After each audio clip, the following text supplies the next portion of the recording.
Hello everyone! Welcome to Messy Heart, where we dive deep into troubling accounts and messy relationships, hoping to provide support and advice to those who might seek it. Let's head into our first story. Listen carefully and give us your thoughts on the comments section. Story 1. How can I tell my boyfriend that I am embarrassed by him? Disclaimer. I suffer from low self-esteem and feelings of unworthiness, which is why I stated I was in therapy. I was given up for adoption at 8, but my mom kept her other kids. She reconnected with me later in life and only told me how I was a mistake, and she wished she never had me because my dad was abusive to her. She hated me, and so did my sisters growing up, so I had no family support. He is all I had for family support because my son's father passed away and I had no one to lean on. I feel like people always leave or die, and I was trying not to leave someone like they were trash, like I was left. I am unpacking it all in therapy. If you guys cannot be so mean. The story. I 33F met my BF 34M 14 years ago working in the same restaurant. We never started seriously dating until 4 years ago. He seemed very hopeful for life, working his way up as a chef, working hard and making goals. I had a child from a previous relationship, so I was just as driven in college and working. First year was great, and then he got laid off during COVID and it all went downhill. He started drinking heavily, couldn't find work, wasted his severance, partying, drugs, girls, you name it. I ended up breaking up with him because that lifestyle wasn't for me, and I was trying to help him through his depression, but he wasn't having it. After being separated for about 9 months, he promised he would work on himself and change, as he knows he can't stay like this. He got a job at the local Wendy's as a shift manager just to take something, and that was now 2.5 years ago. He is still in the same role, making slightly above minimum wage, living at his parents' home. I own my condo, got my MBA and BA, I make 6 figures, I go to church, I attend therapy, I take on hobbies, full-on PDA sports mom, don't drink or do drugs, love a calm, quiet life as a mom. He still is undecided what he wants to do with his life. Has admitted to infidelity because he didn't feel good enough for me and doesn't share the same interest as me. Values were just too different. It's like we started running the same race, but he went left and I went right. I tried to get him on my insurance so that he wouldn't have to pay for therapy and could save money on my plan, but he said it's a waste. I tried to get him to go to the gym with me, as I know he's depressed that he's gained 100 pounds, but he doesn't want to. I feel like this relationship is draining me, but I don't want to leave him. Well, at least I didn't up until yesterday. Life stuff I can deal with and maybe work through. Core moral issues I cannot. Him lying is a problem. His disloyalty is a problem. But the biggest thing is how he treats others. We, his sister, cousins, and I, found out his mother was in the hospital for emergency surgery. He was the one to take her to the hospital, and yet he was gaming online at his home when his dad blew up on him. His excuse was, well, what am I supposed to do, wait there and do nothing? And it's just the lack of consideration and care for his mother, who still makes his lunch, cuts his hair, gives him money, and lives under his roof at 34 years old.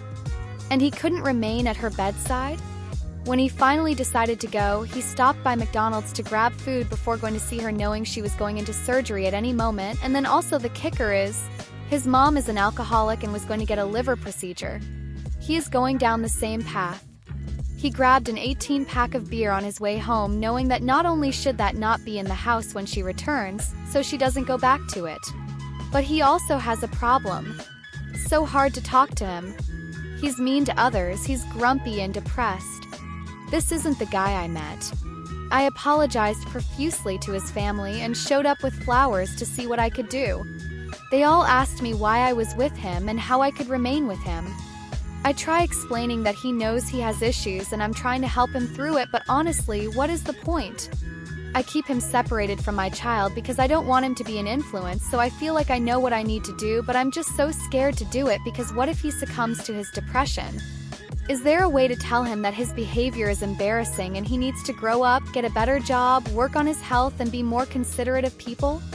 What piece of advice would you give to OP?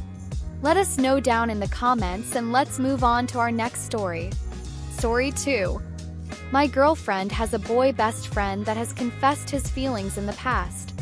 Is it okay for me to be not okay with it? On our first date, I voiced how I didn't agree with opposite gender friendships while in a relationship. She then also clearly voiced that she actually had a boy best friend at the moment and that they had been friends for some months now. We talked some more about their friendship, and after hearing about it, I voiced to her that there was no way he didn't have at least a slight crush or have other intentions other than just being her friend. She disagreed but admitted that he did when they first met admit to having feelings for her, but she quickly rejected those feelings and said that she saw him as just a friend. Now moving to present day, since I first met the guy and was introduced, his energy was really off and he wouldn't conversate with me. I really did. I would talk to him and attempt to start a conversation, and he would answer in 1 or 2 words and stay quiet after that. We went to lunch as a group once with the guy best friend and some of her other female friends. The girls went outside the restaurant to smoke and my girlfriend left her phone facing up next to me. Me and her boy best friend were left inside alone with each other. After a few minutes of awkwardness, he missed her, not knowing she left her phone next to me, saying, "Why would you do this to me?" Loudly crying face. I didn't mean to read the message, but it just popped up and the phone was unlocked, showing the message fully. Moving forward, he's just shown complete uninterest in having a relationship with me, so I gave up. I should also mention that he would randomly pop by her house to visit or bring her a gift like coffee/donuts randomly.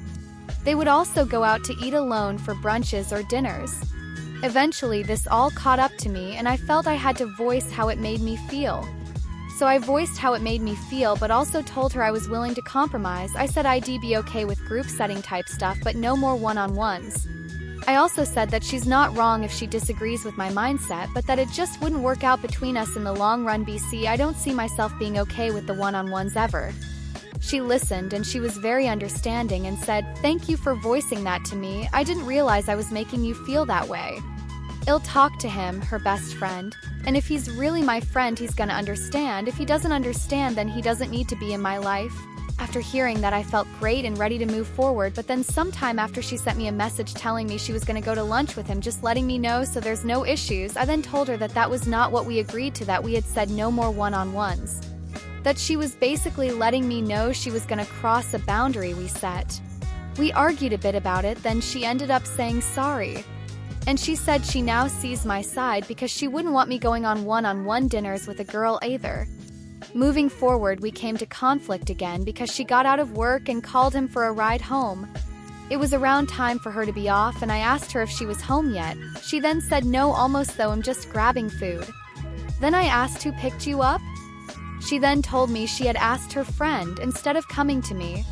When I asked her about it and why she didn't ask me, she said she didn't want to bother me and that she was going to tell me that she asked him, but she hadn't because he had not gotten there for her yet.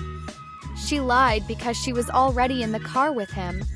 The lie created more conflict and she ended up venting about our argument to him, giving him all of the details, and he villainized me to her right away. When I found out, she told him about everything. It created more conflict. We eventually fixed things and she says sorry. That she would communicate better to me next time. And keep our problems to ourselves, unless she feels completely stuck and needs an outside view. But she agreed that it was wrong to vent to the person that the whole argument was about to begin with. And now I recently found out that she asked him for a ride the next Friday after the argument we had and was blowing up his phone, almost begging him to pick up so he can go get her. I also found out that she gave him a lot more info than what she told him. She said she only told him that I wasn't comfortable with one-on-ones, but she didn't tell me that she was basically sending him every reply I was sending her and asking him for advice on what she should say. I don't know what to do anymore and am having a lot of internal battles, feeling kind of lost on what direction to take. Please help. Share your thoughts with us and let's move on to our next story. Story 3. I still think about what my ex did and it sucks. How would you move past this?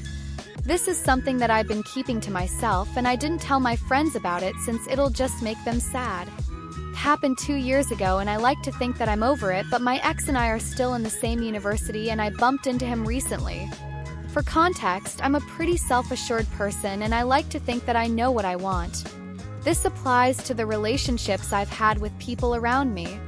They're healthy and overall, I'm a happy-go-lucky person, but he has taken a lot of trust away from new people I've since met. This ex of mine started out as a crush I had during my university orientation. I rarely get crushes, so I was up front with my chasing him from the start. When we finally got together, things were going great, but it went downhill pretty quickly. He started talking about how much he missed and loved his ex, and how she did him wrong. I was pretty sympathetic at first, but started feeling uncomfortable when it became something he brought up every time we cuddled or were out. He likes to look at girls whenever possible, and I won't forget what he said when I asked if I was physically attractive for him. He stated that I'm flat with no boobs and ass, but it's okay because I still love you away. I can't believe I gave him my virginity in hopes that he'll show me more affection. Even had to buy condoms because he was embarrassed to get them all.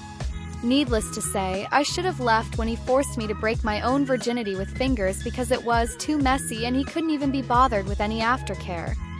Fast forward to his birthday and it was already 9 months into the relationship. I'm a psych student, so the cognitive dissonance is crazy ADP. Trigger warning for this. I planned the entire day to celebrate with him, and all I asked was for him to not fondle me while we were watching a movie in public. He did it anyway, even when I told him I was uncomfortable and NO repeatedly. This was pretty traumatic, and until now I won't watch a movie with a guy alone. After the movie was over, I cried so much, and all he could say was he thought I was playing hard to get. I broke up with him a week later and found out from our mutual friends that he told people around us the reason why he got together with me was because I liked him first. It hurts to know that people like him do exist. There's a lot of shitty things that he did throughout the relationship, but this was really the incident that made me realize I truly deserve better from him. I have been through therapy for this and I came out better than ever. I just can't help but feel like my progress is stunted whenever we see each other in school, or whenever people ask me why I have not been in a relationship ever since. A part of me isn't interested in relationships since, and probably a huge part is because I refuse to let a potential partner in. The age-old lesson to never settle for less is something I learned in the hard way, and sometimes I still get angry at myself for being so blind to his character. If he's reading this, I just hope he treats his partners better than how he treated me. How about that one? Let us have your thoughts and advice down in the comments section.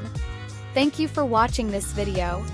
Feel free to check out our other videos and, as always, like, comment, and subscribe to our channel. Never forget that your smile is your best feature. Wear it proudly. See ya!